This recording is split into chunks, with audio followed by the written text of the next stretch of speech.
Well, Sabbath greetings to everyone. I hope you have had a wonderful, wonderful week. As you may be able to tell in this video, hopefully, I'm not as congested, and finally my head is clearing up, and I'm feeling much, much better, but I just was not 100% there for a number of weeks, so I'm feeling better. I still have a little bit of congestion in my chest, but making some very, very good progress.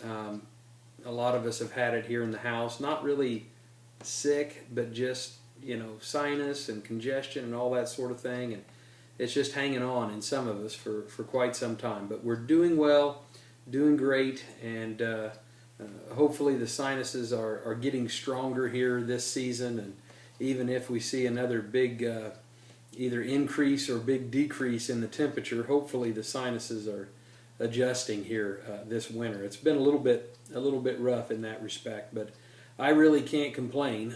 That is for sure. I don't mean to complain because I know there are so many health trials out there that make this little sinus congestion very, very minuscule. So please continue to pray for one another.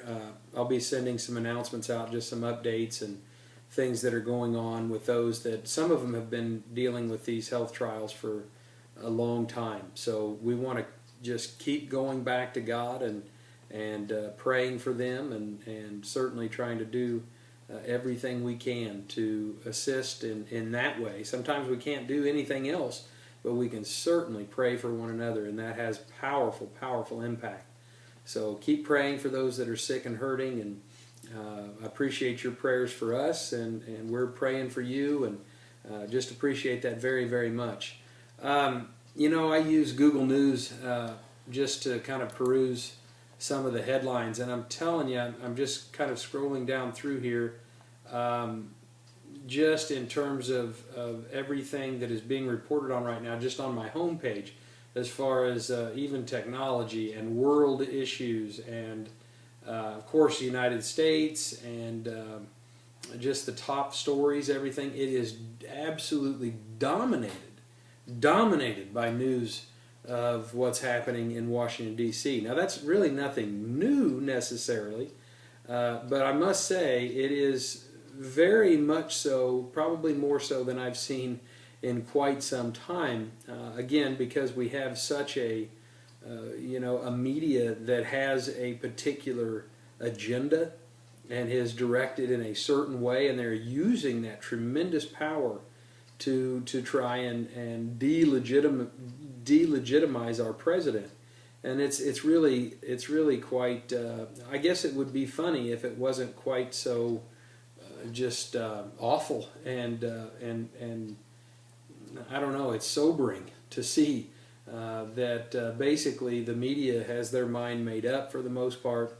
Certainly the extreme left, the liberal media, had their minds made up and trying to certainly delegitimize and put down every effort that our president is making to come through on his campaign promises. So anyway, it's very interesting to see all that's happening right now.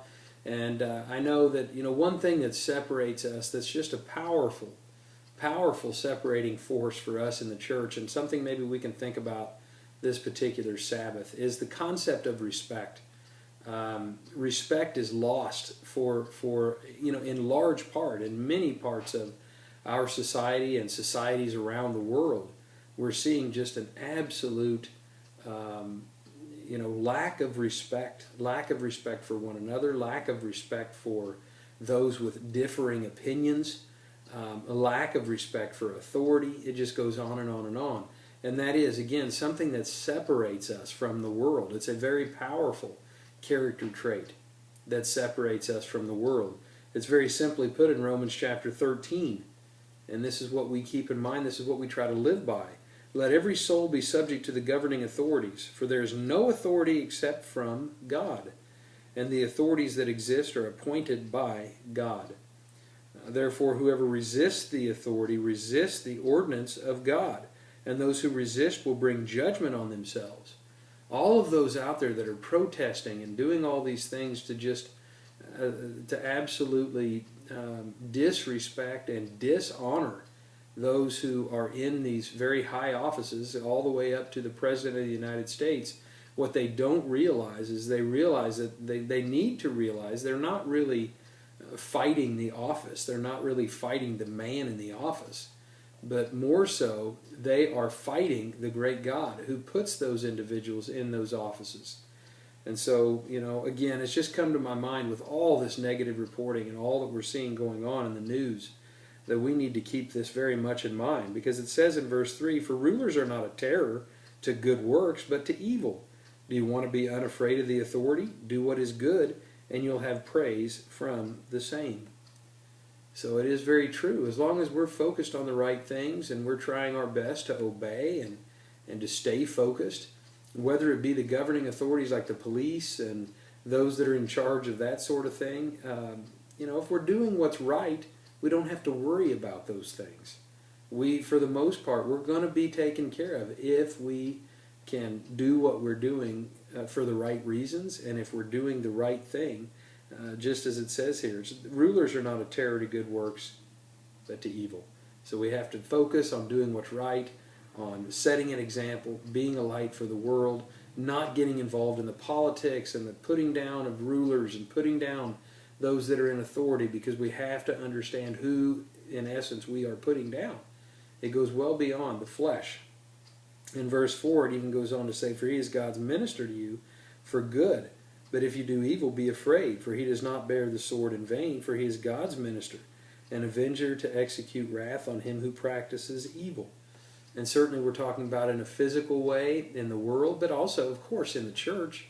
God has a ministry, and he has authority in the church as well, and he places those ministers in those offices for a reason and for a purpose. And in the same way, if you do what's right and you do what's good, then you don't have to worry about being corrected, and you don't have to worry about, perhaps even being put out of the church or whatever the case may be. And so God puts those individuals in those offices for that reason, to carry out his will and his purpose. And he understands we're still human, we're not doing everything perfectly, but again, the principle's there. If you do good, for the most part, and by and large, as a rule, you won't have to worry about those things. It's all going to be okay.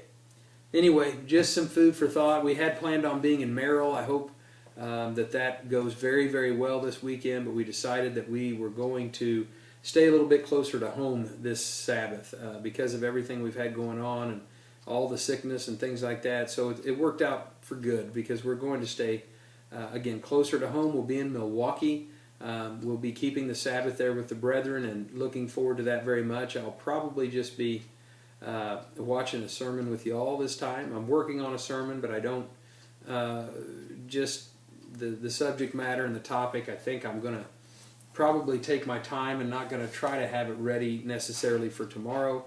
But anyway, we'll see. We'll see how that goes.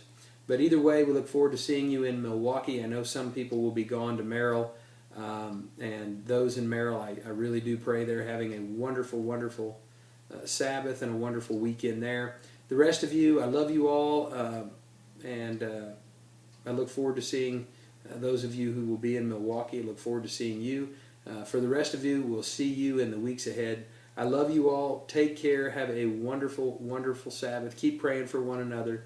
Take care, and we'll talk to you again real soon.